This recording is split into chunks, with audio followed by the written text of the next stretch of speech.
les grains, on voit une terre. On voit une terre fertile. Alléluia. Amen. Vous sèmerez toujours dans une terre fertile. On va voir c'est quoi une terre fertile. Parce que si tu sèmes dans une terre qui est rocailleuse, ça ne va pas pousser. Il faut semer toujours dans une terre fertile.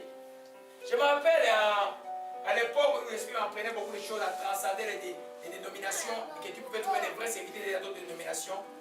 J'avais une offrande un jour, j'étais en train de prier pour ça, parce que je voulais dire Seigneur, je crois qu'il y a des gens qui sont baptisés, qui sont bons chrétiens, mais ils sont bloqués par l'enseignement, alors, qui sont nés de nouveau aussi, certains. Et puis je priais un jour, j'avais une offrande sur ma table, et puis l'Esprit, je vis Charles Saleh passer à la télévision, j'ai fermé les yeux, je vois, il m'a montré un pot rempli de bonnes terres. Charles Saleh, quand il enseigne sur les dons, sur le Saint-Esprit, c'est pas ça. Mais c'est un serviteur de Dieu, intègre, dans d'autres champs de la vie, épreuve, tous les autres, il enseigne des enseignements très profonds. Je vis un pot, comme le pot où on met des fleurs, totalement plein d'engrais. Et j'ai pris l'offrande, j'ai envoyé là-bas. C'est pour dire que la terre où vous semez, les ministères où vous semez, doit être la première condition d'une terre fertile. Alléluia. Amen.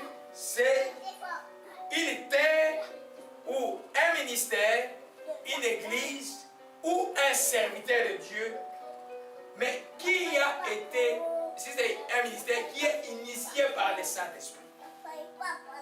Si c'est un homme de Dieu qui a été appelé par Dieu et que le Saint-Esprit a dit mettez-moi à la part cette personne pour ce que j'ai appelé à faire. Toute œuvre de Dieu qui n'est pas initiée par les Saint-Esprit, comme les gens qui s'assoient, oh on va faire une église, hein, on vient de quel pays, on va se réunir et tout ça. Vous allez voir que ce n'est pas, ça ne sera jamais terre fertile. Parce que c'est Dieu qui établit. Alléluia. Il faut soit un ministère établi par les Saint-Esprit. Ça peut être une église, ça peut être un ministère, ça peut être même un serviteur de Dieu ou une servante du Seigneur. Alléluia. C'est une terre fertile. Alléluia. Donc, la deuxième condition, que c'est là où le nom de Jésus-Christ est glorifié. C'est-à-dire que tout est fait pour l'honneur de Jésus-Christ. Ce n'est pas le lieu où le nom de Jésus est blasphémé, mais le lieu où le nom de Jésus-Christ est glorifié. Amen. Alors, pour ça, là, il faut que la doctrine de Jésus-Christ soit une bonne doctrine. On va y arriver par après. Alléluia. Parce que, si vous s'aimez, par exemple, aujourd'hui, il y a beaucoup d'églises. Vous voyez l'église du Canada mariée et vous homosexuels. Alors, toi, tu prends ta Bible, tu envoies à l'église du Canada ou aux œuvres de l'église du Canada. Dieu peut agréer cela? Non. Mais ils ont le nom de Jésus-Christ. Ils parlent au nom de l'amour. Toi, tu n'as pas beaucoup d'amour. C'est pourquoi tu dis que l'homosexualité est mauvaise. Tu n'as pas beaucoup d'amour. Voyez un peu. Amen. Aujourd'hui, là, il y a une église qui s'appelle l'église de Jésus-Christ des derniers jours. Vous connaissez c'est quoi? C'est les Mormons. Est-ce que c'est une bonne terre? Ils parlent au nom de Jésus-Christ, mais ce n'est pas une bonne terre. Alléluia. Cette terre n'est pas reconnue par Dieu. Les témoins de Jéhovah, c'est une terre n'est pas reconnue par Dieu.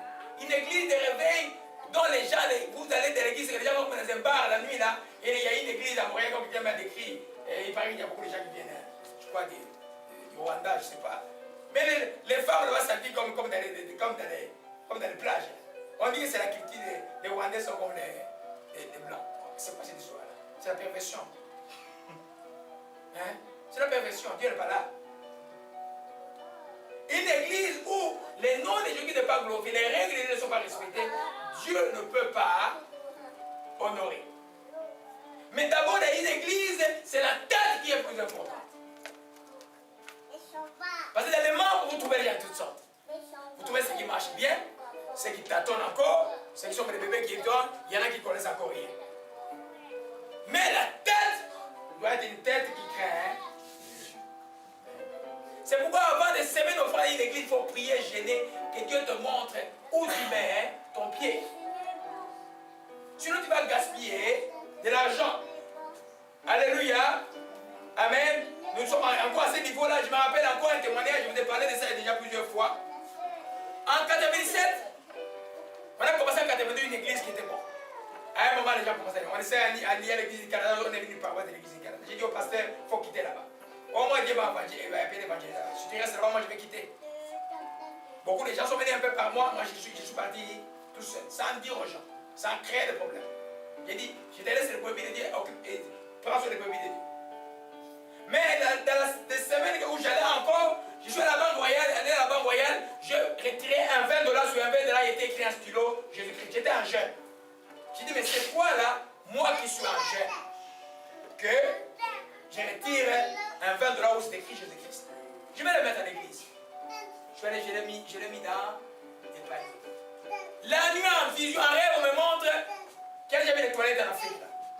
Des fois, tu peux voir des asticots dedans, non? Tu vois, il y a des planches comme ça, tu vois des asticots dedans. Je vois mon $20 entrer dans les asticots. Là, pour Dieu. J'ai compris que la terre n'était plus bonne et que tout ce que j'ai semé est parti en fumée. Et j'étais fidèle à l'éthique. Et j'étais fidèle à la prière. Et j'étais fidèle en tout dans cette église, en toute obéissance. Mais Dieu ne reconnaît pas. La bonne terre est extrêmement importante. Une église charnelle, ce n'est pas une bonne terre. Alléluia. Amen.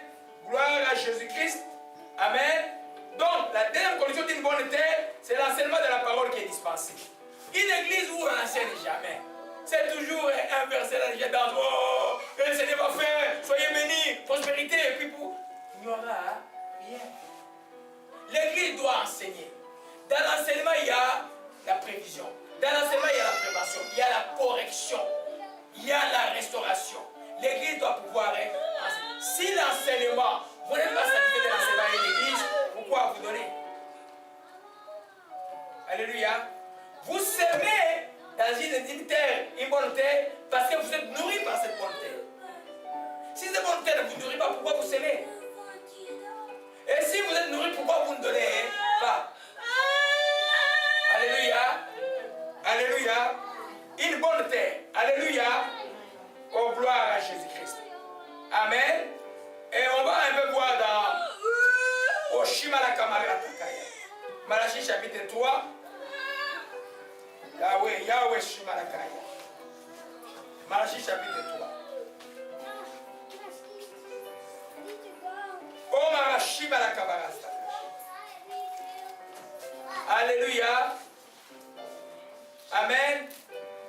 Juste par rapport aux responsables, ou à l'ancien, ou au pasteur, ou au prophète, ou à l'apôtre, ou à la personne qui dirige l'église. S'il n'a pas une vie correcte, vos offrandes, ce n'est pas une bonne terre. Pourquoi? Qui sanctifie les offrandes? Alors si la tête n'est pas agréée par Dieu, comment il peut sanctifier vos offrandes?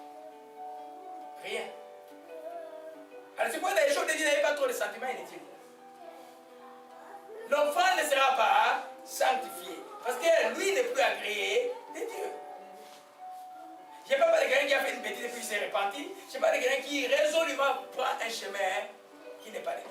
Il y a des personnes qui peuvent commettre une erreur, pouf, et puis Dieu les restaure après comme qui prêchait quand on était enfant, comme un Amérique. Jimmy Swaggart, par exemple. Vous voyez un peu? Donc, Jimmy Swaggart, comme il assemblait un peu pour pasteur béni aussi un temps ici. Vous voyez un peu? Je ne parle pas de ça là. Je parle de quelqu'un qui essaie de trouver des trucs comme l'église du Canada, des trucs qui disent non, ben, nous là, on va pas marier les homosexuels. Une église qui marie les homosexuels, c'est une terre pourrie, maudite. Dieu ne peut pas agréer une offrande. Alléluia. On ne dit pas d'avoir la haine envers ces gens, de prier pour eux, d'avoir de l'amour pour eux, on prie pour eux, c'est ça. Amen. Mais de dire que l'église est dite comme une règle, il faut les marier, ou là c'est un problème. Alléluia. Alors, dans le texte de Malachie, je vais vous montrer comment c'est important pour celui qui dirige de plaire à Dieu. Ce n'est pas Malachie dans le texte que vous connaissez, mais dans la Malachie chapitre 2, oh Shimalakaya. Au verset 1 à 2, je vais sauter à 7 à 8 aussi. Maintenant, à vous cet ordre sacrificateur. Si vous n'écoutez pas, si vous ne prenez pas à cœur de donner gloire à mon nom, dit l'Éternel des armées, j'enverrai parmi vous la malédiction et je maudirai vos bénédictions. Hein? Oui, je les maudirai parce que vous ne l'avez pas à cœur. Amen. Dieu dit parce que les sacrificateurs n'écoutent pas, parce qu'ils ne craignent pas Dieu, il va maudire les bénédictions. En d'autres termes, le sacrificateur va dire la bénédiction, mais en fait, c'est les malédictions qui prononcera. Vous comprenez cela? C'est très sérieux. Alléluia. Amen. Alors, si vous voyez dans une bonne terre, il faut que la tête soit une tête correcte. Demain, aujourd'hui, cette vidéo, quand la maison de prière sera un peu partout dans le monde, là, ceux qui vont dans l'église locale là-bas, ils doivent être corrects. Mais si nous entendons qu'ils ne sont pas corrects, on fait quoi? On les met de côté, parce que les enfants déjà ne peuvent pas être bénis. Alléluia. Amen. Pour cet homme que je connaissais à l'époque, là, malgré qu'il était dans les eaux, il a même baptisé des gens pendant qu'il était dans les vies des hommes. Ça, c'est grave, ça. Je vous connaissais quelqu'un qui voulait aller le boxer. Hein? Un ancien karatéka. Pourquoi il me baptisait alors qu'il était dans la vie des hommes? Alléluia. Amen. Amen. Je maudirai. Je maudirai vos bénédictions. Donc, toute malédiction que vous allez prononcer va être mauvaise. Un autre exemple d'Ézéchiel chapitre 8. Que la tête de l'église, c'est celle qui définit la qualité de la terre de l'église. C'est extrêmement important. Pourquoi? Parce que ce que vous offrez là, c'est Dieu les mange. Qui les mange? Alors si lui n'est pas, Dieu il n'est pas agréé par Dieu. Donc c'est dans les vides. Donc vous n'êtes pas béni. Parce que lui, Dieu ne le reconnaît pas. Parce que vous donnez aux serviteurs de Dieu, à Dieu directement par les serviteurs de Dieu. Mais si les serviteurs de Dieu n'ont pas reconnu de Dieu, votre offrande à Dieu ne sert à quoi? Servent à rien. Amen. Et je suis donné des gens, ils vont juste voir la personne une seule fois, il est arrivé par une campagne de 2 jours. Parce qu'ils ont vu un miracle, 2 miracles, ils croient que c'est un serviteur de Dieu. Faites attention là. Il faut prier que Dieu vous révèle la vraie nature des gens qui sont devant. Alléluia. Oh Marashima la Kabashia. Et le Koshima la Kaborotoshia. Ézéchiel chapitre 8. Vous pouvez imaginer comment dans la maison de Dieu là. Cela va commencer aujourd'hui, mes bien-aimés, pour ceux qui sont dedans, ne vous découragez pas, revenir à la vérité. L'homme est pervers, l'homme de nature est pervers. Si Dieu ne touche pas un homme, l'homme ne peut pas changer. Qui me pose la question, pourquoi moi, Dieu m'a touché, je comprends des choses, pourquoi pas les autres? Il dit, mais remercie Dieu parce que c'est la grâce de Dieu. Beaucoup ne peuvent pas comprendre. Alléluia. Si vous voyez quelqu'un qui ne se conduit pas bien, priez pour que la révélation rentre dans les cœurs. Sans révélation, on ne peut rien comprendre. Alléluia. Ézéchiel chapitre 8. Amen. Au verset 6, c'est le prophète Ézéchiel que Dieu nous parle maintenant. Il me dit, fils de l'homme, vois-tu ce qu'ils font, des grandes abominations qui se commettent dans la maison d'Israël, pour que je m'éloigne des démons sanctuaires. On parlait de l'esprit de Gadara, l'esprit de Gadara éloigne la présence de Dieu. Quand les gens commettent des abominations dans les lieux du culte, c'est pour essayer d'éloigner la présence de Dieu. Parce que Dieu n'aime pas l'impureté.